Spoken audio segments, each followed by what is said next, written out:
काँग्रेसमधले काहीच पदाधिकारी काल परवा शिवसेनेमध्ये पक्षप्रवेश केलेला आम्ही आता पक्ष बदलून भारतीय राष्ट्रीय काँग्रेसमध्ये आलेलो आहोत. लवकरच आमच्या इथे मोठा प्रवेश सोहळा होणार आहे. ओपन झाल्याच्या नंतर तुम्ही आमदारकी लढवण्यासाठी इच्छुक आहात अशी चर्चा देखील मोठ्या प्रमाणात आहे. आपण लढलं पाहिजे, नाही तर आपल्या कार्यकर्त्याला असं वाटतं की आपला नेता लढू शकत नाही, तो माघार घेतो. त्यामुळे मला आत्ता राष्ट्रवादी सोडत असताना मला महामंडळाची ऑफर होती. मला सांगितलं तुम्ही आहे तिथंच थांबा, तुम्हाला महामंडळ देतो. मी म्हटलं नाही, मी लढणारा कार्यकर्ता आहे. नाही, देगलूर हा माझा पूर्णतः बेस राहील. व्यापारी संकुलाला नाव देण्याचा शहराचा विषय असेल. आमच्या लोकांनी मोर्चा केला, आंदोलन केलं. पण ते स्टंटबाजी होती असं लोकांचं म्हणणं आहे. कारण या ठिकाणचे मुद्दे तसेच राहत आहेत आणि इथला जो विरोधी पक्षनेता म्हणून पुढे न करल्यामुळं या ठिकाणचे मुद्दे राहून जातात असं वाटतं. मिळतंय म्हणून काही म्हणून पक्षांतर म्हणजे करता रात्रीमध्ये येतं. पक्षप्रवेश. रात्रीतून जातात. मी तर प्रवाहाच्या विरोधात आलेला आहे. तुम्ही सांगितले 10-12 मोठे प्रश्न. त्या प्रश्नावरती आगामी काळामध्ये मी काम करणारच आहे. त्याचा मी नमस्कार, मी विनय कांबळे. आपण पाहतात रिपब्लिकन वाय 24 न्यूज. आवाज तुमचा बातम्यांची. सध्या आपल्यासोबत आज विशेष मुलाखतीमध्ये काँग्रेसचे नेते रामदास पाटील सुमटणकर सर आहेत आणि एकूणच ते देगलूरमध्ये सध्या वास्तव्यास आहेत. सर, सध्या काँग्रेसचं काम कशा पद्धतीने चालू आहे, काय सांगाल याबद्दल? भारतीय राष्ट्रीय काँग्रेस हा राष्ट्रीय पक्ष आहे. प्रत्येक गावामध्ये तळागाळापर्यंत हे पक्ष आणि पक्षाची विचारधारा पोहोचलेली आहे. नांदेड जिल्ह्यामध्ये असेल, त्यातल्या त्यात आपल्या या दक्षिण प्रवेशद्वार असलेल्या देगलूर आणि मुखेड या बिलोली भागामध्ये जो काँग्रेसचा संघटनात्मक प्रवास आहे, तो या भागामध्ये आता आम्ही आगामी जिल्हा परिषद, पंचायत समिती, आपली मार्केट कमिटी, जिल्हा मध्यवर्ती बँकेच्या अनुषंगाने प्रत्येक गावागावापर्यंत सर्कलनी भेटी देणार आहोत. बूथ रचनेची बूथ प्रमुखापासून त्या गावातल्या बूथ संघटन करणं आणि जुन्या ज्येष्ठ त्या गावातले जे काँग्रेसशी चळवळीशी जुडलेले ज्येष्ठ मार्गदर्शक व्यक्तिमत्व त्यांच्या भेटी घेणे आणि बूथ स्तरावरती तरुण काँग्रेसच्या युवा वर्गांना प्रवेश देण्याचं काम आगामी काळामध्ये भारतीय राष्ट्रीय काँग्रेसमध्ये या देगलूर विधानसभा क्षेत्रामध्ये आणि पर्यायाने आजूबाजूच्या क्षेत्रामध्ये काम होणार आहे. तुम्ही म्हणताय की काम या ठिकाणी या क्षेत्रात तुम्हाला काम करायचं आहे. मात्र काँग्रेसमधले काहीच पदाधिकारी काल परवा शिवसेनेमध्ये पक्षप्रवेश केलेला आहे. का एका एका बाजूला नाराजगी दिसते काँग्रेससोबत कार्यकर्त्याची? नाही, पक्षांतर ही सातत्याने चालणारी प्रक्रिया आहे. कुणाला विचाराची आम्ही आता पक्ष बदलून भारतीय राष्ट्रीय काँग्रेसमध्ये आलेलो आहोत. त्यामुळं भारतीय राष्ट्रीय काँग्रेसमध्ये परवा गेलेले पदाधिकाऱ्यांना त्यांचे काही स्थानिक विषय असतील, त्यांच्या काही अपेक्षा असतील किंवा त्यांना काही कुठल्या गोष्टीचं आकर्षण असेल किंवा मग कदाचित त्या ज्या पक्षात ते गेलेले त्या पक्षाच्या विचारधारेवरती त्यांना काम करायची इच्छा असेल. त्यामुळे पक्षांतर होणं हा स्वइच्छेचा प्रश्न असतो. अ, भारतीय राष्ट्रीय काँग्रेसचे पदाधिकारी हे इतर पक्षामध्ये परवा गेलेले आहेत. त्याच तुलनेनं इतर पक्षातले अत्यंत चांगले पदाधिकारी, युवा वर्ग भारतीय राष्ट्रीय काँग्रेसमध्ये येण्यासाठी मोठ्या प्रमाणात इच्छुक आहेत. लवकरच आमच्या इथे मोठा प्रवेश सोहळा होणार आहे. गावागावातून, शहरातून मोठे प्रमाणात युवा संख्या, पदाधिकाऱ्यांची संख्या, तरुणांची संख्या हे भारतीय राष्ट्रीय काँग्रेसमध्ये प्रवेश होणार आहे. एका बाजूला देगलूर विधानसभा ही कर्नाटक आणि तेलंगणाच्या बाजूला आहे आणि दोन्ही बाजूला काँग्रेसचं चांगल्या पद्धतीनं प्राबल्य आहे पक्षाच्या कामाचं. तर एकूण या ठिकाणी नगराध्यक्षपद काही मतानं या ठिकाणी काँग्रेसपासून गेलेलं आहे. तर येणाऱ्या दिवसामध्ये काँग्रेस पक्षासाठी कशा पद्धतीचं संघटन असेल आणि त्यामध्ये तुम्ही देगलूर बिलोली विधानसभा ओपन झाल्याच्या नंतर तुम्ही आमदारकी लढवण्यासाठी इच्छुक आहात अशी चर्चा देखील मोठ्या प्रमाणात आहे. नाही, शेजारच्या तेलंगणा आणि कर्नाटकमध्येच काँग्रेसचं प्राबल्य किंवा संघटन मोठं आहे हे तर निर्विवाद सत्यच आहे. परंतु इथं सुद्धा आमचे लोकसभेचे खासदार आणि या ठिकाणी अत्यंत भक्कमपणाने या ठिकाणी निवडून आलेले आहेत. नांदेड जिल्ह्यामध्ये काँग्रेसचं संघटन मजबूतच आहे. आमचे नेते आदरणीय खासदार माननीय रवींद्रजी पाटील चव्हाण साहेबांच्या नेतृत्वाखाली या ठिकाणी अत्यंत चांगल्या पद्धतीने काँग्रेसची बांधणी आहे. आणि देगलूर नगरपालिकेच्या निवडणुकीमध्ये आमचा जेमतेम 244 म्हणजे 122 मतांनी इकडे तिकडे आमचा पराभव झाला. तो काही पराभव ठीक आहे. पराभव एका मताचा असो की 1000 मताचा असो, पराभव झाला. पण आम्हाला जे मताधिक्य मिळालेलं आहे, 14,700 जे मताधिक्य, 12 जे नगरसेवक आमचे निवडून आलेले आहेत, तर ते मताधिक्य म्हणजे अत्यंत अटीतटीच्या बरोबरीच्या मताधिक्य आहे. आमच्या विरोधात तुम्हाला जिंकून येण्यासाठी त्यांना राज्याचे उपमुख्यमंत्र्याला, प्रदेशाध्यक्षाला, 2-4 मंत्री, जिल्ह्यातले स्थानिक नेते अशांना इथं तुम्हाला सभा घ्याव्या लागल्या. आम्ही लगान टीमसारखी सर्व स्थानिक नेते होऊन एकतर्फी खिंड लढवली. पण जनतेच्या मनात काँग्रेस आहे. इतकं जे मोठं मताधिक्य मिळतं ते लोकं काँग्रेसवर आजही मोठ्या प्रमाणात प्रेम करतात. आणि आत्ताचा जो ट्रेंड मागच्या 6 महिन्यापासून पाहतोय, तर त्यामध्ये काँग्रेसकडे लोकांचा कल वाढलेला आहे आणि 2029ला मी दाव्यानिशी सांगतो, की काँग्रेसच्या मजबुतीने सत्तेतला पक्ष असणार आहे. तुम्ही विधानसभा या ठिकाणी ओपन झाल्याच्या नंतर विधानसभेसाठी तयारी करता. या चर्चेवर काय सांगाल? कार्यकर्ता हा महत्वाकांक्षी असला पाहिजे. राजकारणामध्ये मी नेहमी सांगतो, कार्यकर्त्यांनी महत्वाकांक्षा जपलीच पाहिजे आणि तो लढण्यासाठी तयार पाहिजे. महामंडळ, विधान परिषद, राज्यसभा अशी भीक मागायची गरज नाही. पक्षाकडे इतक्या लोकांमध्ये जाऊन तुम्ही सक्षमपणाने इतकं संघटन बांधलं पाहिजे, की त्या ठिकाणी तुम्ही जनतेच्या मनात जाऊन जनाधार निर्माण करून तुम्ही निवडून येण्याची तुमची क्षमता निर्माण झाली पाहिजे. इलेक्टिव्ह मेरिट जे म्हटलं जातं. त्यासाठी 24 तास तुम्ही लोकात पाहिजे. सिझनेबल राजकारण करायचे दिवस आता नाहीये. म्हणजे खळं पडल्यानंतर यायचं सुगीला आणि खळं घेऊन जायचं असं काही अपवादात्मक लोकांना तशी संधी मिळते पण. पण 99% तुम्हाला लोकात राहावं लागतं, लोकांच्या सुख-दुःखात राहावं लागतं, लोकांच्या कामात राहावं लागतं, अडी-अडचणीला राहावं लागतं. आणि राहिला प्रश्न 2029चा मतदारसंघ परिसीमन आयोग अजून स्थापन झालेला आहे. पुनर्रचना कधी होईल? पण 29ला जर परिसीमन आयोगांची पुनर्रचना झाली आणि देगलूर विधानसभेचं जर आरक्षण मागं पुढं काही बदल झालं, तर मी लढणारा कार्यकर्ता आहे. त्यामुळं आजच त्याच्याबद्दल भाकीत करण्यापेक्षा आज मी लोकात जाऊ इच्छितोय. मला विधानसभेतले सर्व बूथपर्यंत पोहोचायचे आहे, सर्व गावापर्यंत पोहोचायचे आहे, जनतेपर्यंत जायचे आहे. छोट्या-छोट्या घरकुलाच्या, गॅसच्या, पोलीस स्टेशनच्या, नगरपालिकेच्या, BDO ऑफिसच्या, गायगोट्याच्या, त्याच्यानंतर वेगवेगळ्या छोट्या-मोठ्या राशन कार्डच्या, इलेक्शन कार्डच्या, आधार कार्डच्या अशा अनेक छोट्या-मोठ्या अडचणी त्या दूर करण्याचा आम्ही आमच्या कार्यकर्त्यामार्फत प्रयत्न करतोय. पहिलं लोकात जाणं. लोकांना विश्वास वाटला पाहिजे, की हा आपला नेता आहे. लोकांना सांगायची गरज नाहीये. त्यामुळे मी तयारी करण्याची गरज नाही. लोकच मला तयार करतील. त्याच्यासाठी मला पहिलं लोकात जावं लागेल. लोकांचा विश्वास संपादन करावं लागेल. लोकांना वाटलं पाहिजे, की हा आपला लीडर आहे, आपला नेता आहे, हा नेतृत्व करू शकतो, या भागाच्या समस्या मांडू शकतो. अशी ज्यावेळेस स्थिती येते त्यावेळेस लोकच कार्यकर्त्याला नेता करतात. आणि तुम्ही जे सांगताय, की लोकांमध्ये गेलं पाहिजे. मात्र तुम्ही हिंगोलीमध्ये गेलात, अनेक मतदारसंघामध्ये फिरलात. आता शेवटी तुम्ही देगलूरमध्ये वास्तव्य करायचं ठरवलेलं आहे. तिकडची भूमिका तुम्हाला लोकसभा होती, आमदारकी लढवायचं होतं आणि तुम्ही जे सांगितल्याप्रमाणे, की तुम्हाला भीक मागायची वेळ येणार नाही. कुठल्याही मंडळावर जायची गरज नाही किंवा आमदार, खासदार किंवा विधान परिषदेची याची गरज नसताना तुम्ही आता लोकांमध्ये जाऊन काम करायचे बघताय. तर हे करण्यामागची भूमिका काय वाटते, की बाबा आता आम्हाला आमिष दाखवल्या गेलेत.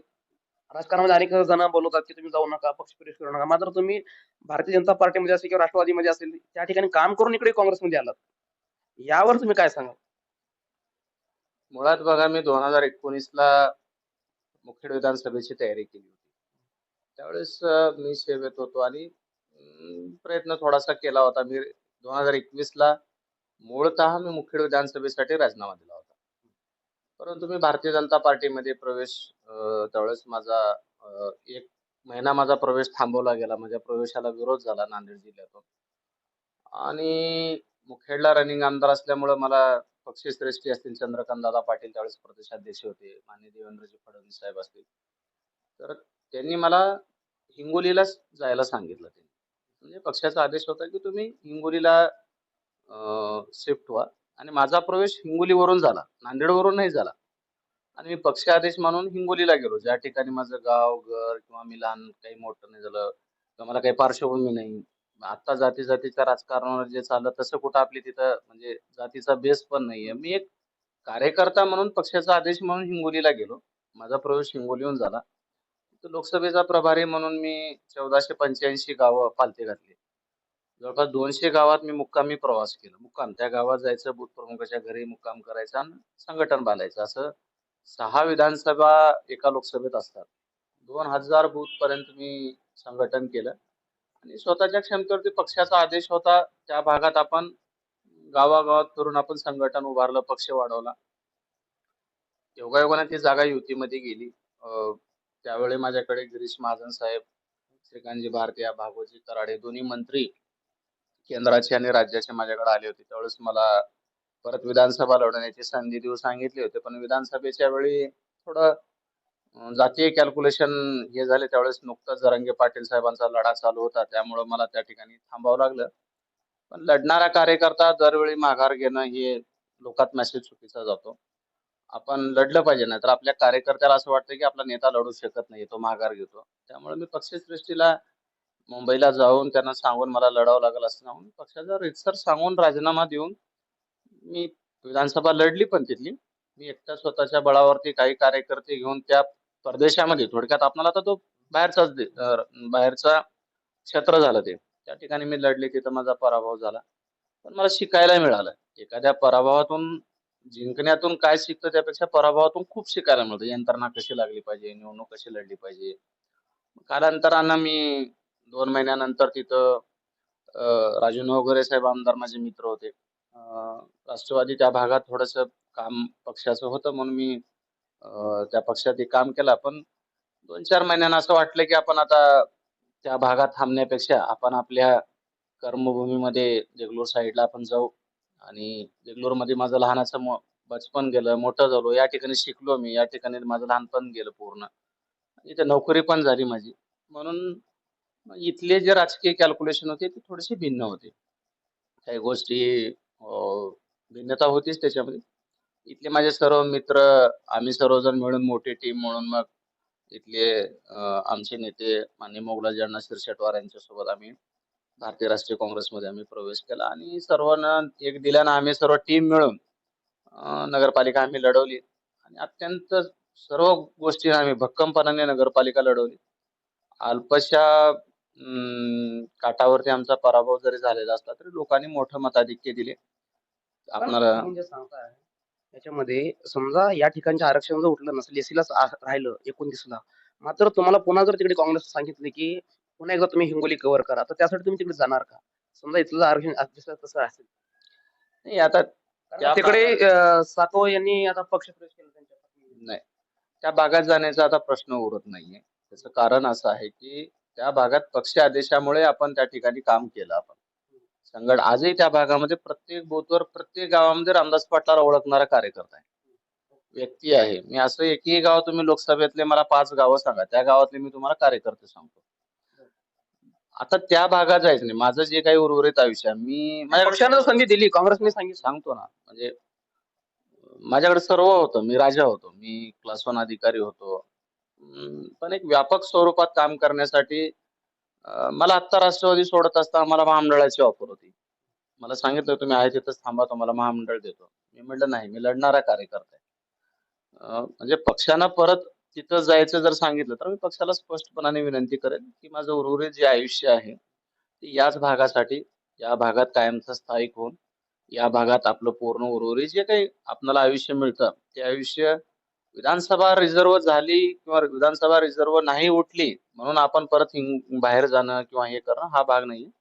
देगलूर हा माझा पूर्णतः बेस राहील आणि या ठिकाणी पूर्ण वेळ स्थायिक राहून लोकांच्या समस्या, अडी-अडचणी लोकात काम करत राहणे आणि काम करत राहणे. पक्षाची विचारधारा, पक्षाचं काम या भागात रुजवत आणि संघटन बांधत एक भक्कमपणाने हा प्रवेशद्वार, भारतीय राष्ट्रीय काँग्रेसचा प्रवेशद्वार राहणे आणि यदा कदाचित या ठिकाणी जर रिझर्वेशन जर राहिलं तर या ठिकाणी भारतीय राष्ट्रीय काँग्रेसचा आमदार नक्की होईल यावेळेस. या ठिकाणी विरोधी पक्षनेता म्हणून ज्या पद्धतीनं काँग्रेसचं काम असायला पाहिजे होतं, तसं दिसत नाही आणि एकूणच या ठिकाणचे आमदार जितेश्वर अंतापूरकर अर्थसंकल्पीय अधिवेशन चालू आहे. अनेक मुद्दे आहेत, त्यावरती बोलत नाहीत.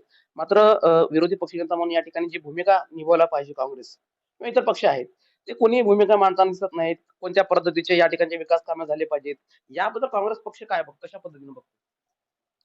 काँग्रेस पक्ष हा विरोधी पक्षाची भूमिका भक्कमपणाने बजावतो. पण आमच्याकडे कुठेही त्याचं काही हे दिसत नाही. नाही का दिसवायला म्हणजे काय, नगरपालिका आम्ही अत्यंत, भारतीय जनता पार्टी ही पूर्णतः एक प्रकारे मॅनेज असतानाही म्हणजे आम्ही ताकदीनं काँग्रेस, भारतीय राष्ट्रीय काँग्रेस ही शिवसेना उद्धव गटांना सोबत घेऊन आम्ही युती करून भक्कमपणाने विरोधात ताकदीनं आम्ही निवडणूक लढवली. आम्ही घाबरलो नाही तिथं, आम्ही डगमगलो नाहीये.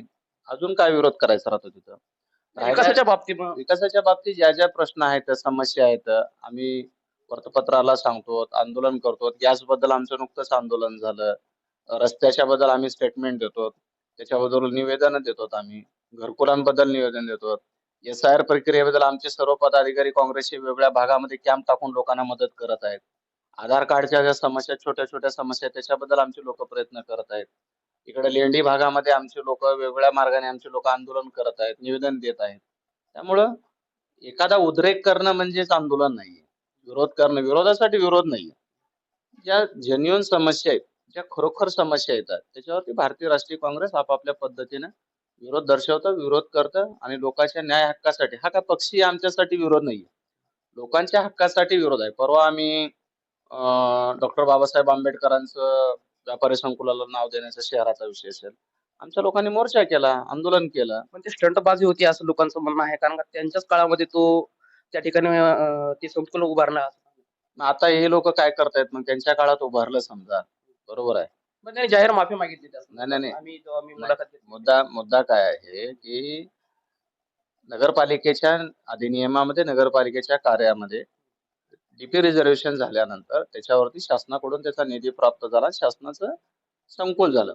त्याच्यावरती भारतीय राष्ट्रीय काँग्रेसच्या वचननाम्यामध्ये असं स्पष्ट आम्ही आश्वासन दिलं होतं की या संकुलाला भारतरत्न डॉक्टर बाबासाहेब आंबेडकरांचं आम्ही नाव देऊ. कारण मुळात त्या जमिनीचं जे अक्विजिशन होतं, भूसंपादन, ते हरिजन वस्तीसाठी म्हणून घेतलेलं होतं. त्याच्यासाठी अनेक लोकांनी लढा दिला होता त्या काळात. अजून 10-11 लोकांना त्या 11 1954 तर तसेच आम्ही पुढे असं आश्वासन दिलं होतं की तिथले जे काही गाळे आहेत, तर ते हरिजन वस्तीसाठीच राखीव असल्यामुळे तुम्ही असा एक विशेष प्रस्ताव शासनाला पाठवा की बौद्ध समाजातले, हरिजन समाजातले किंवा दलित समाजातले त्यांचे महिला बचत गट असतील, दिव्यांग असतील, आता सुशिक्षित बेरोजगार अनेक आहेत, तर त्यांना ते गाळे तुम्ही वाटप करा, जेणेकरून ज्या वस्तीसाठी ती जागा अक्वायर झालेली आहे त्यांना ते फायदा होईल. परंतु यांना त्याच्यात राजकारण करायचं होतं. अजितदादा राज्याचे उपमुख्यमंत्री होते, आम्हाला आदरणीय होते का सर्वांनाच आदर होते. राष्ट्रवादीच्या अगोदर आम्ही शोकसभा, यांनी तर महाराष्ट्रभर फिरत हिंडले हे लोक. इथं शोकसभा काँग्रेसने पहिले घेतली. आम्ही पक्षीय राजकारण करत नाहीये. नेता हा कामाचा आहे, राज्याच्या विकासाचा आहे. आम्ही पहिली शोकसभा त्या ठिकाणी दिली. दादाप्रती आम्ही आदरांजली अर्पण केली. दादाचं नाव द्यावं का? द्यावं. त्यांनी दादाचं नाव देण्याबद्दल आमचा विरोध नव्हता. त्यांनी एखादी निधी आणावा मोठा, सत्तेत आहेत ना, आणि मग एक मोठं कॉम्प्लेक्स बांधा तुम्ही. हाय त्यालाच काहीतरी म्हणजे जातीय सलोखा, धार्मिक वाद, जातीय वाद लावून त्याच्यात काहीतरी कुटाणी करणे, लोका संघर्ष लावणे, काही लोकांना हे करायला लावणे पुढं होऊन, ते म्हणजे हे चुकीच्या गोष्टी आहेत. तुम्ही बांधा, तुम्ही 10 मजली टोले जंग बांधा, दुसरे आणा ना पैसे, सत्तेत आहेत ना तुम्ही. तुम्ही आहे त्याच्यात चुकीचं नाही, ते देगलूर शहराने कधी बघितलं नाहीये आणि असं करू बी नाही, असं माझं सत्ताधाऱ्यांना सल्ला आहे. तुम्हाला काय वाटतं की आता या ठिकाणच्या विधानसभेमधला देगलूर असेल, बिलोली असेल आणि कुंडलवाडी भाग असेल, या भागामध्ये रेल्वेचा मुद्दा आहे. अनेक याच मुद्द्यावरती लेंडी प्रश्न असेल, रस्त्याचा प्रश्न असेल, याच मुद्द्यावरती आतापर्यंत निवडणुका झालेल्या आहेत आणि त्याच निवडणुकीच्या जोरावर, त्याच प्रश्नाच्या जोरावरती आतापर्यंत त्यांनी निवडून आले. मात्र या ठिकाणचे हेच मुद्दे समोर घेऊन निवडणूक लढवतात. कारण का हे जर प्रश्न मिटवले तर उद्याची निवडणूक कोणत्या मुद्द्यावर लढवतील असं सध्याचं चित्र आहे देगलूर बिलोली विधानसभेमध्ये. याला कसं बघता तुम्ही? नाही, मुळात विकासावरती निवडणुका लढवणं हे कधीही चांगलं. परंतु आता निवडणुकीचा ट्रेंड हा विकासावर चाललेला नाही या लोकांचा. हे प्रश्न सुटल्यावरती दुसरे प्रश्न निर्माण होणार नाहीत असं नाहीये. प्रश्न सोडवण्याची धमक पाहिजे, त्याचा अभ्यास पाहिजे, तळमळ पाहिजे. म्हणजे ह्या जे प्रश्न आहेत ना, हे प्रश्न आजपासून नाही आहेत. अनेक आमदार होऊन गेले. ते शांतापूरकर आत्ता आले, म्हणजे अनेक आमदाराच्या मागे होऊन गेले, मंत्री होऊन गेले, मुख्यमंत्री झाले. काही प्रश्न हे त्यांना त्या त्या भागातले जाणीवपूर्वक दुर्लक्षित ठेवायचे असतात. तसा देगलूर कडला हा जो सीमावर्ती भाग आहे, हा मी सांगतोय लेंडीचा विषय 1984 पासून दुर्लक्षित आहे. बोधन उदगीर रेल्वेचा प्रश्न निजाम राजवटीपासून आहे, त्या काळात त्यांचा सर्वे झालेला आहे. नांदेड बिदरचा रेल्वेचा प्रश्न तर मंजूर झाले, बॅनर लागले, तो अजून प्रलंबित आहे. देशातले अनेक हायवे होत आहेत, रात्रीतून हायवे तयार होत आहेत, म्हणजे विक्रम होत आहेत. गिनीज बुक मध्ये सर्वात स्पीड रोड करणारे विक्रम होत असताना नरशी ते तुम्ही आपल्या मदनूर आरटीओ ऑफिस पर्यंतचा रोड यांना जोडणं होत नाहीये. त्याचबरोबर उदगीर देगलूर रोड तर मी ज्यावेळेस देगलूरला 1988 ला शिकायला होतो तेव्हापासून पाहतोय तर तसेच खड्डे, तेवढीच रुंदी, तसाच रस्ता आहे. म्हणजे कितीतरी त्याच्यानंतर आमदार झाले ना. मुळात काय आहे की लोकांना लेंडीचा प्रश्न आहे, लेंडीच्या पुनर्वसनाचा प्रश्न आहे. मागच्या वेळेस त्या पुरामध्ये आम्ही हसनाळ, बेंडेगाव, विंगुली या गावात आम्ही रात्रंदिवस भोजन, लोकांना मदत, त्या पूरग्रस्तांमध्ये आमची पूर्ण टीम त्या ठिकाणी काम करत होती. मी स्वतः तिथं जागेवर होतो. म्हणजे काहीच त्यांचा दोष नसताना 5 शेतकरी लोक रात्रीतून पाण्यात बुडून मेले. हा दोष कोणाला आहे? म्हणजे प्रश्न हे समस्या अनेक आहेत. समस्या हे संपत नसतात. पण त्या समस्या डोळसपणाने पाहून सोडवण्याची धमक पाहिजे.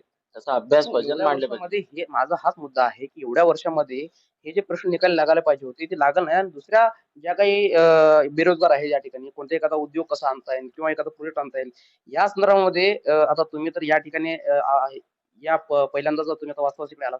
मात्र अनेक वर्षापासून या ठिकाणचे मुद्दे तसेच राहत आहेत आणि इथला जो विरोधी पक्षनेता म्हणून जे कोणी काम करायला पाहिजे होतं, शिवसेना यांनी या ठिकाणी आमदार झालेला आहे, काँग्रेसचे झालेले आहेत. म्हणजे अनेक या ठिकाणचे आमदार झाले असले तरी मात्र हे प्रश्न प्रलंबितच राहत आहेत. यामागची भूमिका विरोधी पक्षनेता म्हणून पुढे न करल्यामुळं या ठिकाणचे मुद्दे राहून जातात असं वाटतं? भारतीय राष्ट्रीय काँग्रेसकडून आम्ही सक्षमपणाने आगामी काळामध्ये या सर्व प्रश्नावरती आवाज उठवणार आहोत. शासन दरबारी या सर्व प्रश्नांचा पाठपुरावा करणार आहोत. तर ते उमेदवारही यापासून तुमचे असे काँग्रेसचे या ठिकाणी या संदर्भात विकास संदर्भात आता बोलताना दिसत नाहीत.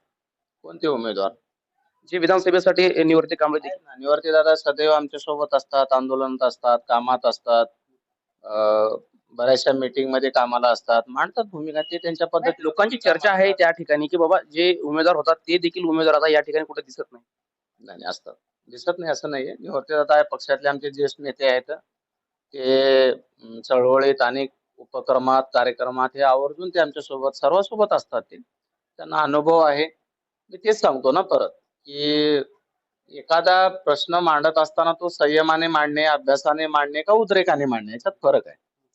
त्यामुळं काँग्रेसची नेहमी प्रणाली अशी राहिली आहे, की ते प्रत्येक प्रश्न हा संयमाने मांडणे आणि त्याला आउटपुट कसं आहे ते काढून आणणे. त्यामुळे हे मोठे प्रश्न मी तुम्हाला परत एकदा सांगतो ना, की नांद नांदेडकरांनी नेहमी देगलूरकरांना, मुखेडकरांना ह्या जो सीमावर्ती भाग, मुखेड म्हणजे पूर्ण मुखेड नाही, आपला सीमावर्ती भागात तर नेहमी सापत्नपणाची वागणूक दिलेली आहे. या भागातले प्रश्नही आजही तसेच आहेत. तुम्हाला व्यापाऱ्यांना या ठिकाणी संरक्षण दिलं पाहिजे. एमआयडीसी आपली खानापूरच्या एमआयडीसी मध्ये आज काय परिस्थिती आहे, मी परवाच एमआयडीसी मध्ये जागा चक्कर नाही मारून त्यांना. आलो. नाही, जागा आहेत अजूनही 8-9 प्लॉट शिल्लक आहेत. पण आहे त्या उद्योगांना काय सुरक्षा आहे, पाण्याचा प्रश्न, लाईटचा प्रश्न, रस्त्यांचं ह्या 2-4 मोठ्या रस्त्यांचा प्रश्न. म्हणजे बिदरहून तुम्ही आपल्या हानेगाव पर्यंतच्या त्या बॉर्डर पर्यंत आली की असं एकदम वाटतं, बॉर्डर लागली की वाटतं की आपण पुण्या प्रदेशात गेलो. म्हणजे प्रगत महाराष्ट्राचा हा भागच नाहीये. विखरून गेलेले आहेत. इकडून आपण आरटीओ ऑफिस पर्यंत मदनूर पर्यंत आली की वाटतं की कुठल्या रोडनं आलो आणि तिथून मध्ये आपल्या हद्दीत आली की वाटतं की आपण पुण्या राज्यात आलो. म्हणजे असे काही प्रश्न आहेत त्याच्यावरती जाणीवपूर्वकरित्या या माग काळामध्ये दुर्लक्ष करण्याचा प्रयत्न झालेला आहे. सापत वागणे तसं नांदेडमधलं देगलूर हे ब वर्ग आणि सर्वात मोठं शहर आहे.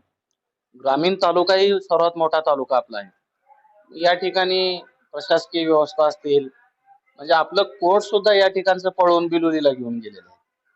म्हणजे देगलूर ही इतकी मोठी डेस्टिनेशन असताना या ठिकाणी वेगवेगळे शासकीय कार्यालय असतील, जेणेकरून लोकांना हेलपाटे होणार नाही, त्रास होणार नाही. त्या प्रत्येक कार्यालय या ठिकाणी स्टॅब्लिश होणे, शिक्षण संकुलाच्या व्यवस्था होणे, गव्हर्नमेंट कॉलेजेस जे आहेत त्या या ठिकाणी स्थापित होणे, शासनाच्या इमारती या ठिकाणी स्थापित होणे आणि रस्त्याचे जाळे असतील, रेल्वेचे जाळे, याच्यावरती आम्ही आमच्या पद्धतीने प्रश्न मांडतो. पण आगामी काळामध्ये अत्यंत सूक्ष्मपणाने आणि शासनाकडे पाठपुरावा होईल. मला स्वतःला प्रशासनाचा अनुभव आहे, मंत्रालयाचा मला अनुभव आहे आणि मला अभ्यास आहे. त्यामुळं मी आता या 2-3 जिल्ह्यामध्ये मला सांस्कृतिक, सामाजिक, राजकीय कल्चर मला चांगलं माहिती आहे. त्यामुळं देगलूर भागातले प्रश्न शासन दरबारी मांडण्यासाठी आम्ही नक्की पुराव्यानिशी आम्ही प्रयत्न करू. शेवटचा प्रश्न सर. काँग्रेसमध्ये अ, अनेक नियुक्त्या झालेल्या होत्या. पण काही नियुक्त्या अजूनही अनेक सामान्य कार्यकर्ते म्हणत आहे, की या ठिकाणची बॉडी बरखास्त झाली पाहिजे, जिल्हाध्यक्ष चेंज झाले पाहिजे. तुम्हालाही कोणतं पद नाही. तरीही तुम्ही काम करताय. मात्र येणाऱ्या दिवसामध्ये इथले खासदार आणि महाराष्ट्राचे प्रदेशाध्यक्ष हर्षवर्धन सपकाळ यांनी या ठिकाणचे कशा पद्धतीचे बदल होणार आहेत आणि किती दिवसामध्ये नवीन बॉडी तयार होणार आहे आणि लोकांना जे काही काम करण्याची इच्छा आहे, या संदर्भामध्ये तुम्ही काय सांगणार आहात? एकूणच जे काही कार्यकर्ते दुसऱ्या पक्षात जात आहेत, त्यामुळं पक्ष संघटन कशा पद्धतीने मजबूत होईल या संदर्भात काय सांगाल? नाही, हा विषय मूळतः माझ्या खात्यातला नाही. मी राष्ट्रीय काँग्रेसचा एक सामान्य कार्यकर्ता आहे. माझ्या भागामध्ये चर्चाही तुमची मी झाली असेल. नांदेड भागात पर्यंत पण विचार नाही करत. मी माझ्या भागामध्ये पक्षाचं संघटन मजबूत राहण्यासाठी मला जी काही काम पडेल ते मी काम करतो. त्यासाठी मला आज घडीला पदाची मागणी केलेली नाही किंवा आवश्यकता पण नाहीये. काम करताना लोकात जाणे, कार्यकर्त्यांना घेऊन काम करणे ही आवश्यक आहे. राहिला प्रश्न पक्ष संघटन बदलाचा, त्याला एक हायरार्की आहे. तालुका स्तरावरचे बदल करायचे असेल तर जिल्हा स्तरावरचे नेते निर्णय घेतील. जिल्ह्यातले लोक करायचे असेल तर प्रदेशाचे नेते घेतील. तो संघटनेच्या वरिष्ठांचा भाग आहे. तो त्यांच्या सोयीनुसार तो निर्णय घेतील. तिसरा प्रश्न आहे की कार्यकर्त्यांना पद द्यायचे. ऑलरेडी कार्यकर्त्याला कार्यकारिणीमध्ये मागचे तालुका अध्यक्ष असतील, शहराध्यक्ष असतील, प्रत्येकाला पद दिलेली आहेत. पण काही लोकांचं म्हणणं आहे, की काँग्रेसनं मामाला आणि भाच्यामध्येच एक या ठिकाणचं काँग्रेसने त्यांनी त्याच्यापर्यंत मर्यादित ठेवलं. नाही, नांदेड जिल्ह्याचे नेते आमचे रवींद्र पाटील चव्हाण साहेब असतील, हे अत्यंत हिरारीनं काम करतात. एक तरुण उमद नेतृत्व आहे आणि तरुणांच्या मॅच होणारे विचारांची टोनिंग मॅच होणारं, कुठेही समाविष्ट होणारं, मिसळणारं ते नेतृत्व आहे. त्यामुळे त्याने पडत्या काळामध्ये काँग्रेस अत्यंत सांभाळून, विश्वासानं, फार आक्रमकपणा न जाता काँग्रेसला टिकवून ठेवण्याचं काम त्याने प्रामाणिकपणे केलेलं आहे. हे निर्विवाद सत्यच आहे. कोणी काहीही जर म्हणत असलं तर आम्ही ठीक आहे, यापूर्वी मी वेगळ्या पक्षात असलो तर आम्ही त्यांच्या कामाकडे पाहत होतो. अत्यंत संयमीपणाने त्यांनी हा बालेकिल्ला टिकवून ठेवण्याचा प्रयत्न केलेला आहे.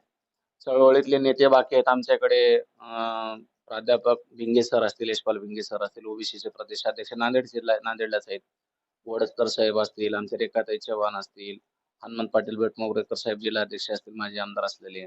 त्याच्यानंतर श्रावण जऱ्यापनवाड असतील किंवा मग प्रदेशाचे केदार पाटील असतील. जेवढे लोक आहेत त्या लोकांनी आपापल्या भागामध्ये काँग्रेस टिकवून ठेवण्याचा, कसा ही रेसिशन पिरियड आहे, संक्रमण अवस्था आहे. या संक्रमण अवस्थेमध्ये पक्ष आहे तिथं कॉन्स्टंट ठेवण्यात मोठी लाट निघून गेली.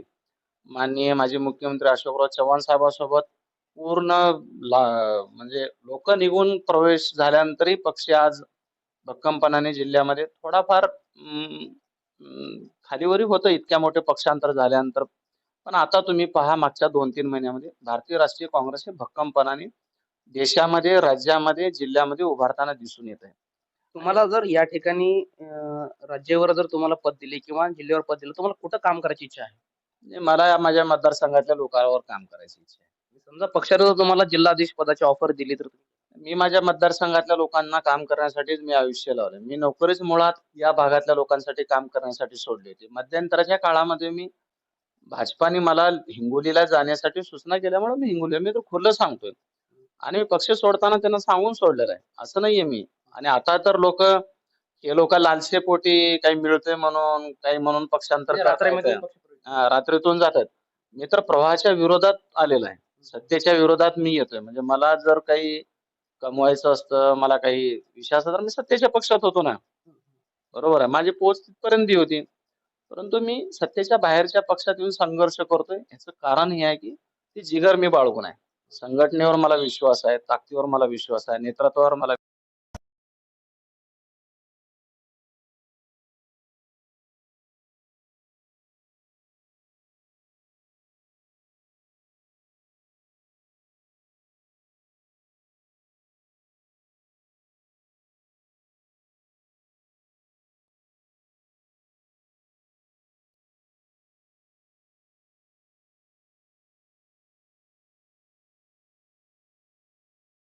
जे काम करायचं नाही, तुला हिंगोलीत काम करायचं तर मी हिंगोली गेलो. सर्व मी काहीच एका क्षणाचा विचार न करता तिथं जाऊन मी स्वतःचं अस्तित्व निर्माण केलं. कुठलीही राजकीय पार्श्वभूमी नाही. माझ्या घरात ग्रामपंचायतीचा मेंबर नाही. पण तरुणांना घेऊन मी काम करायची माझ्या हातात एक कौशल्य आहे. पण कालात आता इथं मी भारतीय राष्ट्रीय काँग्रेसमध्ये येऊन काम करतोय. माझं एम आहे की या भागामध्ये पक्ष भक्कम करेन. पक्षाचं संघटनाबरोबर लोकांच्या समस्या सुटल्या पाहिजेत. त्यांच्या अडी-अडचणीला मी धावून जाणे. माझा जो काही मंत्रालयाचा 12 वर्षाचा अभ्यास आहे, दिल्लीचा माझा काही जो अभ्यास आहे, त्या अभ्यासावरती या भागातले जे तुम्ही सांगितले 10-12 मोठे प्रश्न, त्या प्रश्नावरती आगामी काळामध्ये मी काम करणारच आहे. त्याचा मी सध्या भागाच्या समस्या ऐकून घेतोय, गावागाव प्रवास करतोय, काही गावांना प्रवास करतोय, काही लोकांचं मी ऐकून घेतोय, समस्या समजून घेतोय.